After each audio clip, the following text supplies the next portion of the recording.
Hello guys, NautoAis here, and finally I am going to give my impression of SNK versus Capcom SvC Chaos for the PlayStation 4. It's also on the Nintendo Switch and on Steam. Yes, if you've been following me, I am an SNK fan, and I did talk about this particular game on my secondary channel. Yes, in hindsight, the game is not good, but it has a lot of history behind it, especially during the PS2 era in 2005, where SNK Playmore at the time refused to release a lot of these SNK games on the PlayStation 2. I did talk about it. If you're interested, it's going to be on my secondary channel. So with that said, now I can formally give a score for this game, because the previous impression I did for this game, well, they were quote-unquote unofficial, but now, thanks to SNK, thanks to Code Mystic for bringing this game out, and finally, 20 years later, it's finally on a PlayStation console. So with that said, was there any new quality improvement for SNK versus Capcom?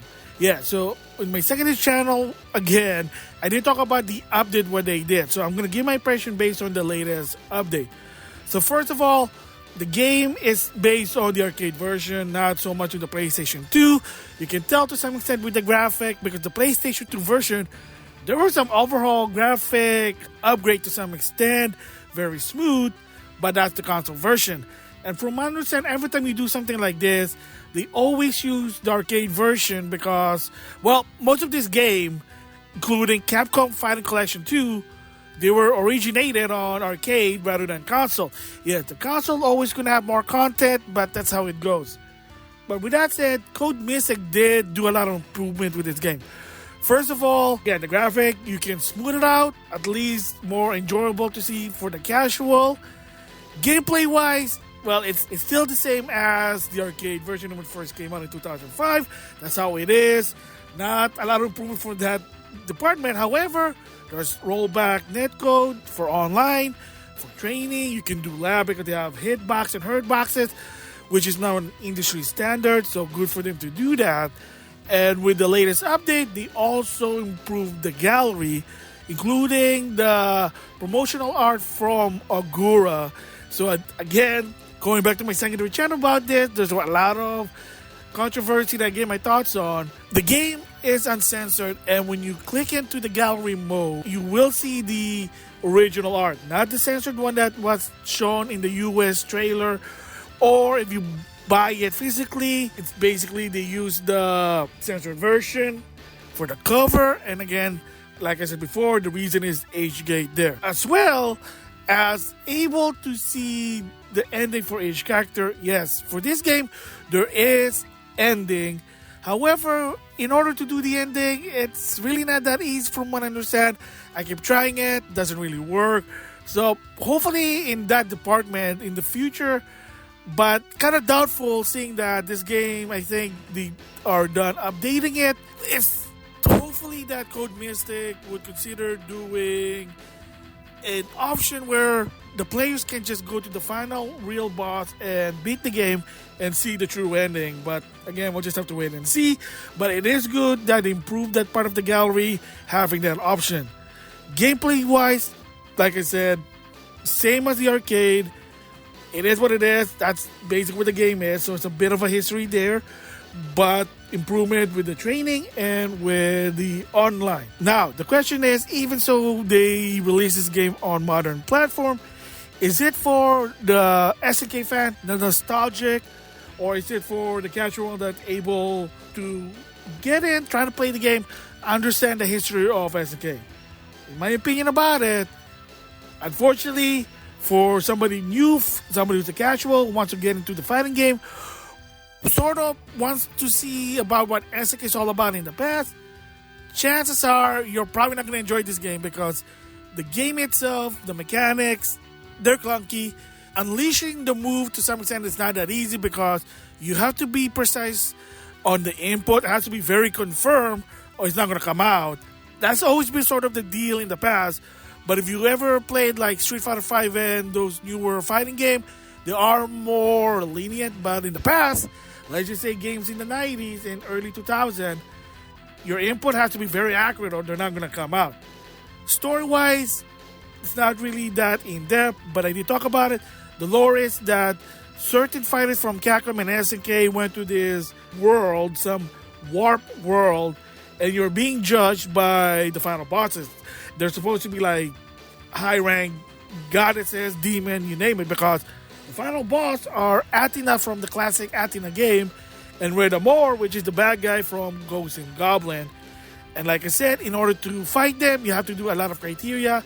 A lot of people can't even do that. Is this an improvement from, say, if you play a PS2 version of this game, the Xbox version of the game, or the arcade?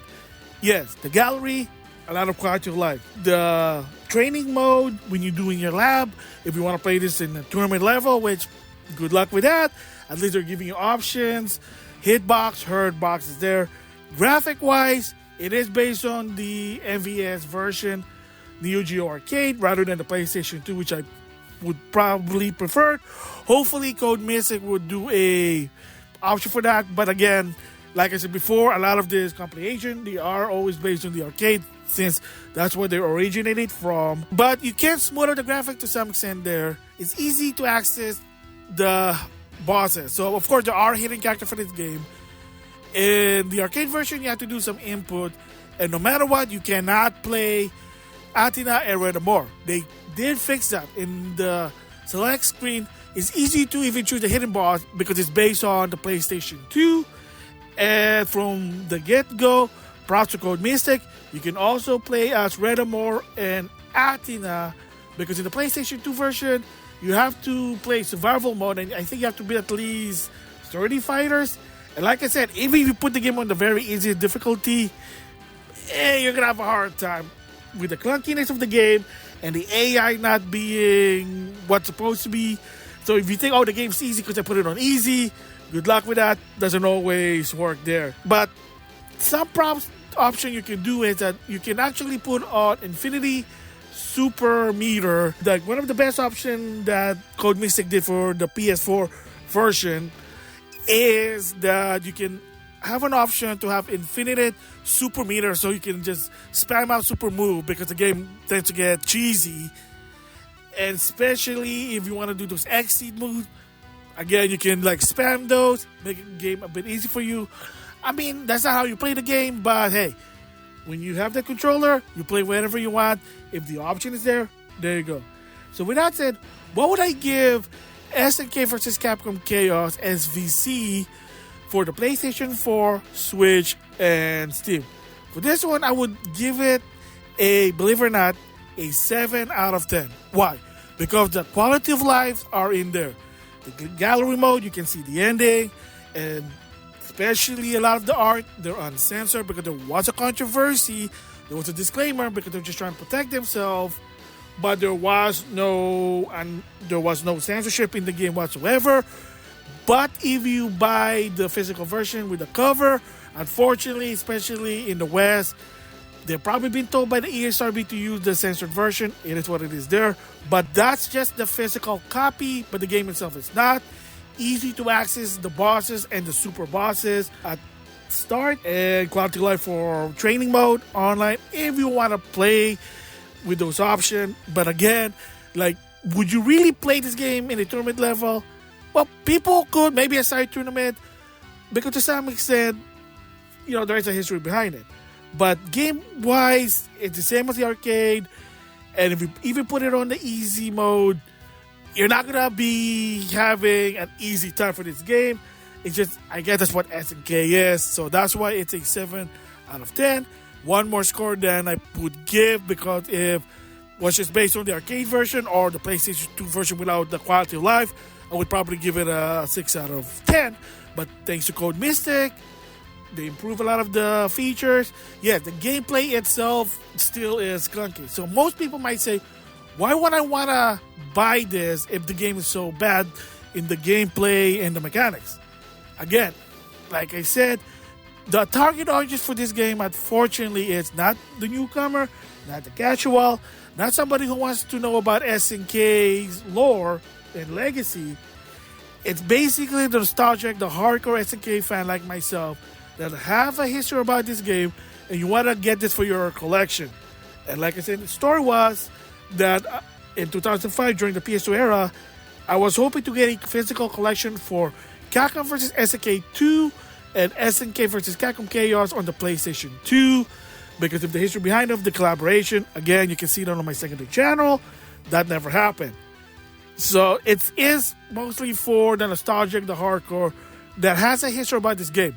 Yeah, the game is bad, but there is a lot of history about this game from what SNK did during their bankruptcy, what Playmore did, the obligation for this game. So yes, for people who don't know about SvC Chaos, SNK vs. Capcom, that this game was developed out of obligation because of the deal.